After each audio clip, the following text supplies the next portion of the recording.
Chapter 3. The barn was very large. It was very old. It smelled of hay and it smelled of manure. It smelled of perspiration of tired horses and the wonderful sweet breath of patient cows.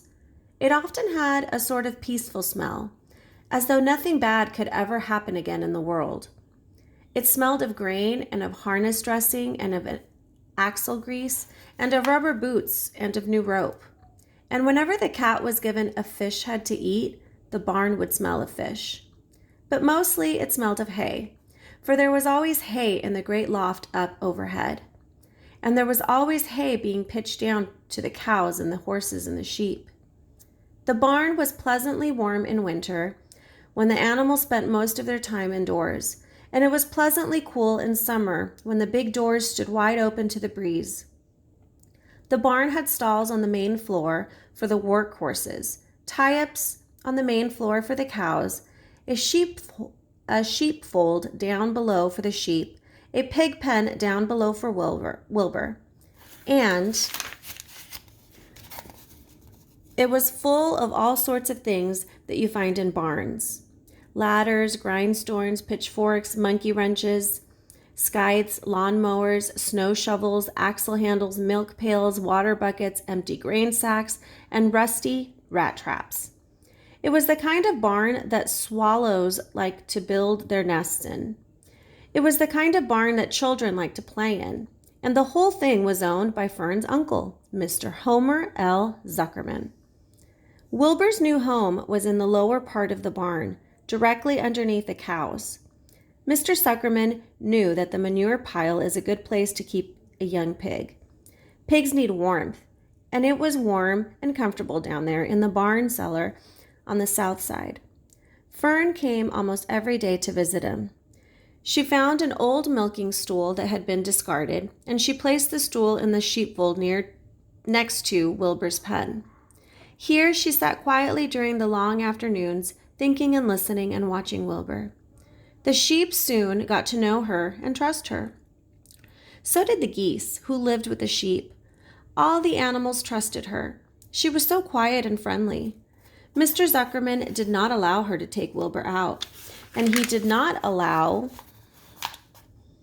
her to get into the pig pen. But he told Fern that she could sit on the stool and watch Wilbur as long as she wanted to. It made her happy just to be near the pig. And it made Wilbur happy to know that she was sitting there, right outside his pen. But he never had any fun. No walks, no rides, no swims. One afternoon in June, when Wilbur was almost 2 months old, he wandered out into his small yard outside the barn. Fern had not arrived for her usual visit.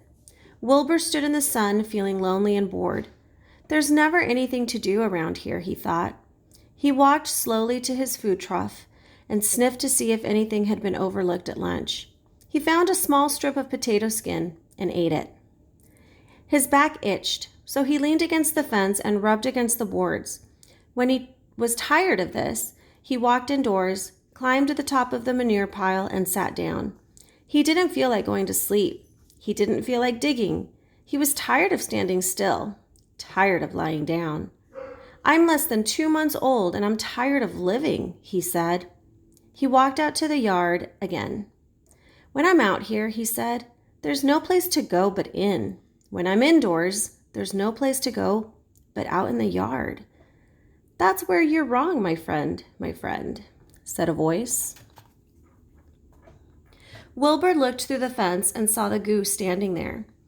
"You don't have to stay in that dirty little yard," said the goose, who talked rather fast. "One of the boards is loose. Push on it. Push on it, and come on out." "What?" said Wilbur. "Say it slower." At the risk of repeating myself," said the goose, "I suggest that you come out. It's wonderful out here." "Did you say a board was loose?" That I did, said the goose. Wilbur walked up to the fence and saw that the goose was right. One board was loose. He put his head down, shut his eyes, and pushed. The board gave way. In a minute, he had squeezed through the fence and was standing in the long grass outside his yard. The goose chuckled. "How does it feel to be free?" she asked. "I like it," said Wilbur. "That is, I guess I like it." Actually, Wilbur felt queer to be outside his fence, with nothing between him and the big world. "Where do you think I'd better go?" Anywhere you like," said the goose. "Go down through the orchard. Not up the sod. Go down the garden. Dig up the radishes. Root up everything. Eat grass. Look for corn. Look for oats. Run all over. Skip and dance. Jump and prance. Go down through the orchard and scroll through the woods. The world is a wonderful place when you're young." "I can see that," replied Wilbur. He gave a jump in the air, twirled, ran a few steps, stopped, looked all around, sniffed the smells of afternoon, and then set off walking down through the orchard.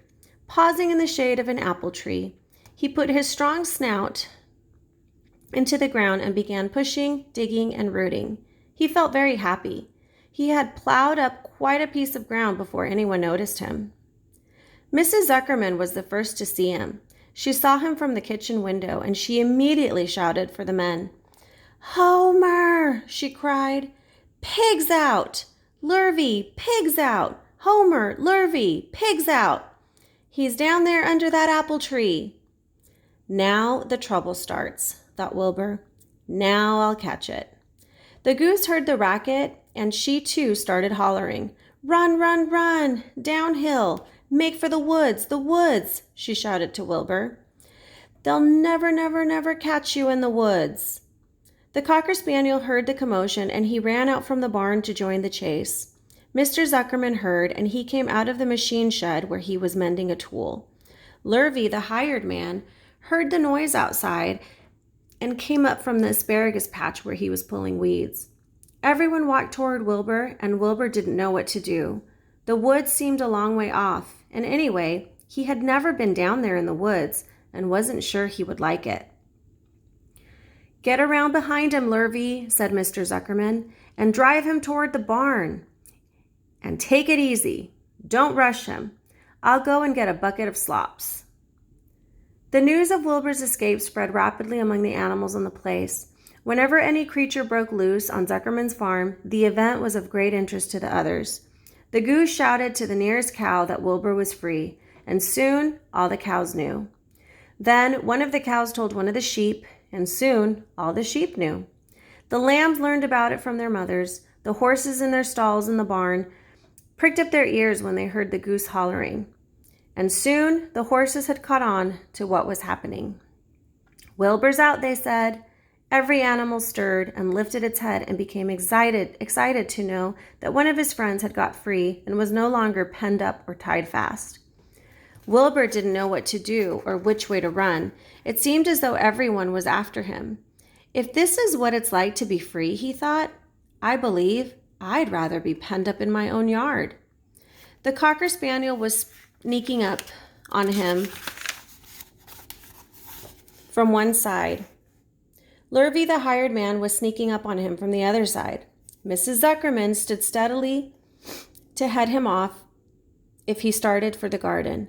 And now Mr. Zuckerman was coming down toward him carrying a pail. "This is really awful," thought Wilbur. "Why doesn't Fern come?"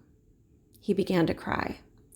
The goose took command and began to give orders. "Don't just stand there, Wilbur. Dodge about, cried the goose. "Skip around, run toward me, slip in and out, in and out, in and out. Make for the woods, twist and turn." The Cocker Spaniel sprang for Wilbur's hind leg. Wilbur jumped and ran. Lurvy reached out and grabbed. Mrs. Zuckerman screamed at Lurvy. The goose cheered for Wilbur. Wilbur dodged between Lurvy's legs. Lurvy missed. Lurvy missed Wilbur and grabbed the spaniel instead. Nicely done, cried the goose. Try it again. Run downhill, suggested the cows. Run toward me, yelled the gander. Run uphill, cried the sheep. Turn and twist, honked the goose. Jump and dance, said the rooster.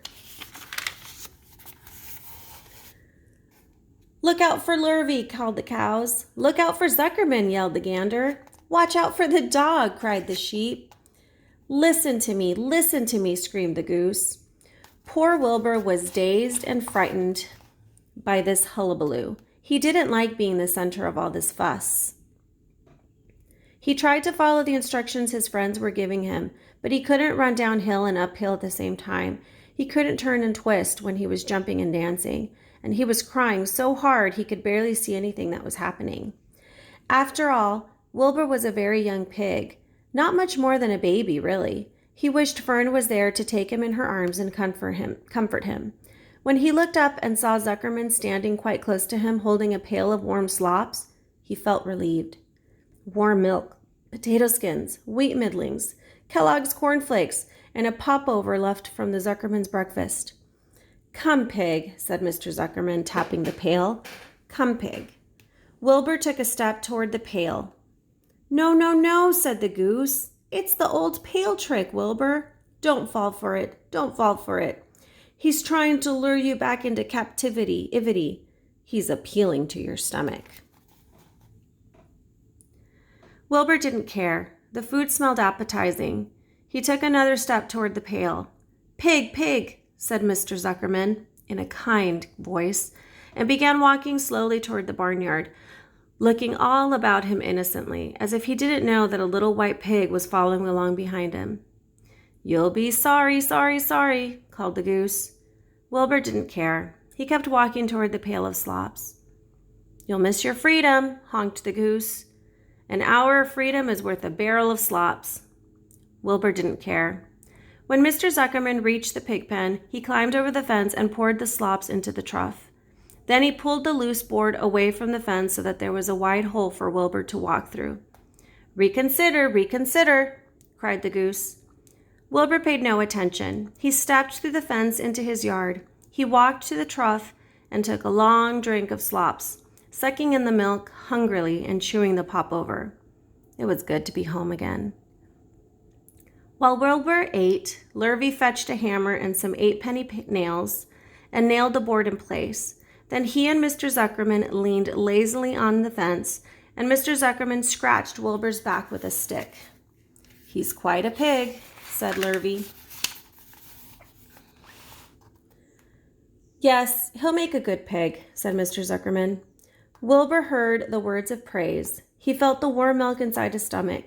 He felt the pleasant rubbing of the stick along his itchy back. He felt peaceful and happy and sleepy. This had been a tiring afternoon. It was still only about 4 o'clock, but Wilbur was already ready for bed.